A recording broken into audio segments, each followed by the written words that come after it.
அனைவருக்கும் தமிழ் வணக்கம். நான் உங்கள் வனசெல்வி அரவிந்தன். சிந்தனைக்காக. ஆன்மீகம் என்பது அறிவுதான், அறிவுதான் ஆன்மீகம். வாழ்க வையகம், வாழ்க வையகம், வாழ்க வளமுடன்.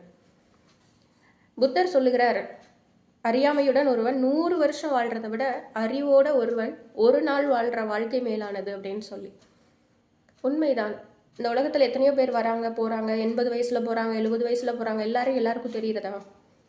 சொந்த தலைமுறையே தாத்தாவோட அப்பா பேர் கேட்டால் ஓரளவு சொல்லுவாங்க, தாத்தாவோட தாத்தா பேர் கேட்டால் தெரியறதில்ல. அப்போ இந்த வாழ்க்கை நமக்கு என்ன கற்றுக் கொடுக்குது? என்ன கொண்டு வந்தோம், என்ன கொண்டு போவோம் அப்படின்னு சாதாரணமாக சொல்லிடுவோம். உண்மையாகவே நம்ம கொண்டு வந்ததும் இருக்குது, கொண்டு போகிறதும் இருக்குது. என்ன பாவ புண்ணியம் 2 பிரிவில் சொல்லிடுறோம். அந்த 2 பிரிவு எங்கேருந்து வந்தது? நம்முடைய எண்ணம், நம்முடைய சொல், நம்முடைய செயல். இந்த 3இன் தொகுப்பு, அதன் மூலமாக வரக்கூடிய விளைவு. இதை 2ஆக பிரித்தோன்னா பாவத்திலையும் புண்ணியத்திலையும் தான் சேரும். அதாவது நல்ல வினை, தீய வினை. இந்த 2 வினைகளில் சேரக்கூடிய மூட்டைகளை தான் கொண்டு வரும். இதே திரும்ப திரும்ப திரும்ப திரும்ப நடக்கிறதுனால தான் முன்னோர்கள் கொஞ்சம் யோசிச்சாங்க, அவங்களுடைய அறிவு விழிக்க ஆரம்பிச்சது. இது நமக்கு தேவையில்லையே, அப்போ புதுசாக என்ன கிடைக்குது அப்படின்னு சிந்தித்த போது தான் அந்த அறிவை பயன்படுத்தினார்கள், இந்த மனசை பக்குவப்படுத்தினார்கள், பண்படுத்தினார்கள். அவர்கள் சென்ற வழியில் நான் இப்படி போனப்பா, இது என்னோட கைடு, உனக்கு உபயோகமாக இருக்கும், பயன்படுத்திக்கோன்னு சொன்னாங்க.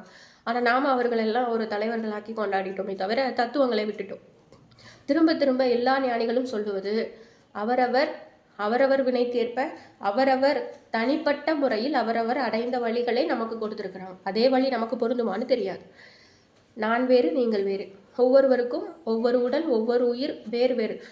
அறிவியலால் கூட முடியாது. எப்படி இந்த இயற்கை எண்ணி எண்ணி வியக்கலாம். சாதாரணமாக இந்த கட்டை விரலுடைய கைரேகை, இந்த கண்ணுடைய இமை, இது ஒருத்தரை மாதிரி இன்னொருத்தருக்கு இருக்கிறது இல்லை. ஒவ்வொருத்தருக்கும் ஒவ்வொரு மென்பொருளா அந்த இறைவன் எப்படி பார்த்து பார்த்து படைச்சிருக்கிறான். என்ன மாதிரி ஒருத்தரை மாதிரி 7 பேர் இருக்கலாம் அப்படின்னு சொல்லலாம். ஆனால் இந்த கட்டை விரலோடைய கைரேகை நம்ம வைக்கிறோம் இல்லையா, இந்த கைரேகை என்ன போல இன்னொருத்தர் இருக்கவே முடியாது. அப்படித்தான் இந்த இறைவன் படைத்திருக்கிறான். அவனுடைய அறிவுக்கு முன்னாடி நம்மலாம் இல்லவே இல்லையே. ஆனால் நமக்கு அறிவு இருக்கிறதா நினச்சி நாம் என்னெல்லாம் பண்ணிட்டு இருக்கிறோம். கொஞ்சம் ஆழமாக சிந்திச்சு பார்த்தோமானால் உண்மையான அறிவை தேடி இந்த மனம் ஓடும். இந்த மனம் அப்படி அறிவை தேடி ஓடினால் மட்டும்தான் பிழைக்க முடியும், தப்பிக்க முடியும். ஏன்னா காரைக்கால் அம்மையார் சொல்கிறாங்க, பிழையால் தான் நான் பிறந்தேன், இந்த பிறவியே பிழையால் வந்தது.